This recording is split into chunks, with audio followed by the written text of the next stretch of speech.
The clock above Li Wei's desk at the Shanghai Futures Exchange clicked over to 12:57 China Standard Time. Nearly an hour after midnight, and no matter how much tea he drank, he still felt deeply weary. 3 minutes to the close. Li Wei had traded in copper, zinc, aluminium, and gold for over 15 years, but he had never seen a screen behave like this. Silver wasn't climbing, it was running, leaving logic behind like discarded luggage on a platform. Although he was working in Chinese yuan, he knew that real bars of silver had just hit the equivalent of 84 American dollars and 55 cents an ounce. It was a record high that had never been reached in 100 years. Until now, he felt deeply gratified. The number on Li Wei's screen glowed red, then green, then froze. Around him, staff in the office hummed with a sound he had only heard once before, during the equity crash of his first year. A low, collective murmur of anxiety and excitement disguised as concentration. Phones were pressed to ears. Clerks whispered into headsets. Supervisors hovered behind chairs, saying nothing because there was nothing useful left to say. Li Wei didn't look away from the depth of market ladder. The Dom told him how many buy and sell orders existed at different price levels. Traders like Li Wei learned fast that the market always tells the truth first. And silver was screaming its desire to climb. His private line vibrated. Not the exchange line, not compliance. The other phone. He hesitated, then answered. Lee, the voice in New York said, "Tell me I'm wrong, please." Michelle Harrington stared at 6 monitors in a glass-walled office, her eyes never leaving the Comex electronic platform, which was called the CME Globex. It was just afternoon on New Year's Eve, but she was definitely not happy. Down at street level, Manhattan was already in a lit party mood with paper hats, cheap champagne, and rather forced optimism. On the 27th floor of her building near the New York Mercantile Exchange, Michelle's world was collapsing. Silver now teetered at $72 an ounce. But the term ounce was not really true. She was working with derivatives, futures, and options. They were all paper promises of silver ownership that were never backed up by the reality of solid, precious metal bars. Paper silver was simply a way to hold the price low. Everyone knew that, except for the hapless retailer who regularly lost their nerve and their investment when the price plunged. Michelle's voice was hoarse, throaty. I saw the Shanghai close, and now Dubai's at 79.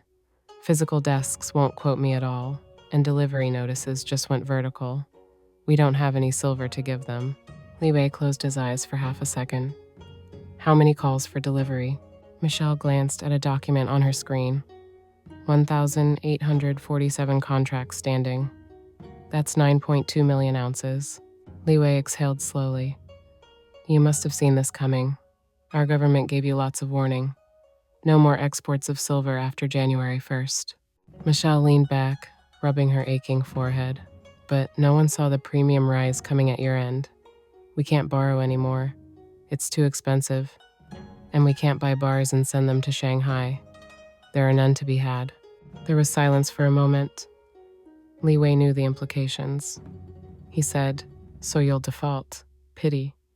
He hoped he had not said pity too callously. There was another long moment of silence that seemed as thick as oil. Michelle Harrington and Li Wei had met a decade earlier in Singapore, 2 young traders sharing a drink after a commodities conference. Each convinced the other was playing on the wrong side of history. Over the years, rivalry became respect. Respect became something closer to trust, which was a very dangerous commodity in their business. Trust evaporated like mist in a desert in this international money game.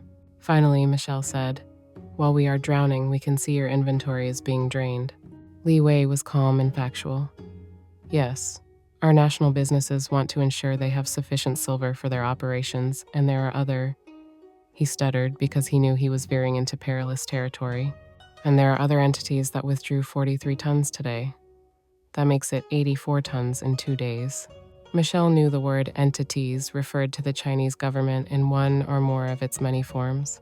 Li Wei continued, "We now have 727 tons left. When it is less than 500, we are at the end." Michelle took a deep breath. "Then our derivative silver market disappears. No more paper." Li Wei smiled to himself. There will be a single price for silver, but we will make it here in China. The silver trading on the Shanghai Futures Exchange froze its screens. Traders stood up slowly, stretching their stiff limbs. Many felt like survivors after an earthquake, unsure whether the ground was still moving. Li Wei remained seated. His assistant, Chen Rong, approached and spoke softly, indicating that Li Wei should mute his phone. The Ministry of Commerce would like an update. Li Wei hung up on Michelle and said, "Tell them the same thing I told them this morning." Chen Rong frowned. Which was? Li Wei took a breath.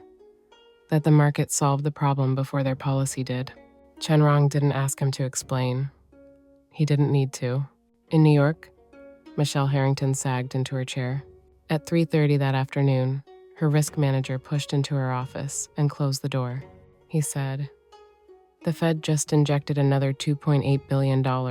It was the repo window." Michelle shook her head. Her face was gray from exhaustion and stress. That makes nearly $6 billion in 48 hours. Shanghai can see we are on the brink. He shrugged. The Fed's buying time. Michelle's voice was laced with sarcasm. How much? A day? 2 days? The risk manager didn't answer. Michelle pulled up the vault report on a screen. The last scraps of registered silver were draining, ounce by ounce, as delivery claims stacked like dominoes, waiting for a single light breeze to blow them all down. Then her risk officer said, "You know what's worse? It's our price. $72 isn't low. It's meaningless." At 5 o'clock that afternoon, Michelle's secure line lit up again. She picked up. It was Li Wei. She wondered if he ever slept. Without any preamble, she said, "They're calling emergency meetings, JP, City. Everyone's pretending this is a liquidity issue. The media are ridiculous." Li Wei stifled a laugh through his early morning yawns. He knew all about manipulative media. Michelle's voice dropped to a whisper. "If we can't deliver." Her sentence petered out. Li Wei interjected. "You'll have to offer a cash settlement. You'll call it force majeure." Michelle felt sick. They won't accept $72 an ounce when it's really 84, and anyway, we don't have the money. That's why the Fed has come in. Li Wei considered for a moment. In a short time, the price will be more than 84. Michelle knew exactly what that meant. "It was trouble with a capital T," she said. "What about you?" Li Wei hesitated. "By 1 o'clock tomorrow morning, my job will be irrelevant." Michelle straightened. "Meaning?" He replied. "Once the export ban activates, Shanghai stops being a market and becomes a vault, with nothing much in it. I've already resigned." Michelle smiled. Then her face fell. "You're serious?" He said, "Yes." Li Wei glanced down to the street below, where a long line of armored vehicles sat in the early morning light. They were idling in the exchange courtyard, ready to be loaded. He said, "You once asked me what side I would be on when the paper market fell into the abyss." Michelle swallowed and searched through her memory. She spoke tentatively. "Yes. For some years now, I have had to plan how to work with physical silver. It is falling into place. I hope you have prepared as well." The line went dead. Michelle squeezed her stinging eyes. She knew she had no plan. Like the paper silver market, she had ignored the clear fact that, one day, it would all come to an end. New Year's Eve blurred into New Year's Day. While fireworks exploded above cities across the world, risk managers worked through the night. Off-market deals were struck at prices no screen would ever show. CEOs authorized any premium necessary. Refiners stopped answering phones. Most of them were in China, anyway. When the COMEX opened on January 2nd, silver didn't. Trading was halted. Not for long, but for enough time to cause deep doubts to turn into panic. News alerts in the United States cascaded across screens. Major bullion dealers declare force majeure. They blame China. COMEX delivery delays announced. Physical, silver, unavailable at any price. Massive class actions expected against major trading corporations. Michelle felt oddly calm. Then her phone buzzed. It was Li Wei. He spoke clearly and honestly. "Shanghai is finished," she said. "What does that mean?" Li Wei paused to collect his thoughts. It means the price changes you'll see at your end will be the last lies. After that, the market will be clean, just physical. Trading resumed in New York. Silver gapped up to $78, then $80, then $82. Orders flooded in. Algorithms chased ghosts. Shorters felt a deep rush of fear. All their assets were at risk. The screens flickered, showing instant unstoppable rises. Silver rose, up and up. Now, $90. The market froze again. Michelle's risk manager pushed open her door and yelled, "Exchange announcement, effective immediately." He hurried away to warn others. Michelle's phone vibrated one last time. It was a text message from Li Wei. "Check the Shanghai clearing bulletin." Michelle pulled it up. The notice was brief. All remaining registered silver transferred to State Strategic Reserve. No further deliveries authorized. Market pricing suspended indefinitely. Michelle stared hard at the message. She knew the price wouldn't be suspended. China would decide. The COMEX price blinked back on. It was $127.40 an ounce. Michelle felt the weight of deep understanding draw her down like gravity after years orbiting in free-floating space. Paper silver had survived for decades on trust. But trust had now expired. Everyone knew it had been a scam. Now, the scam had collapsed. Michelle's phone rang. It was Li Wei working into another long evening and early morning. "Feeling numb," she said. "You won," Li Wei replied. "No, I exited on time." Michelle was confused. "What happens now?" Li Wei's voice was calm, almost gentle. "Now the world relearns the real price of silver." Michelle looked at the number on the screen. It was still climbing. It was seemingly unstoppable. She became a little concerned. "And you?" Li smiled, unseen. "I start my new job next week." The line went dead. Li Wei already knew that Michelle had no idea of the implications of his relationship with her. She was thinking that he had secured a job possibly in an electronics firm that needed silver.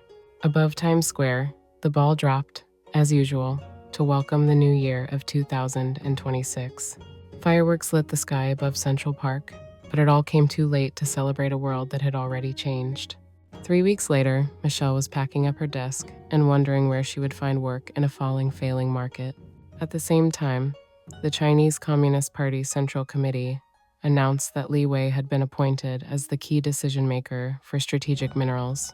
As state councilor, he was almost equal to a vice premier. He never spoke to Michelle Harrington again.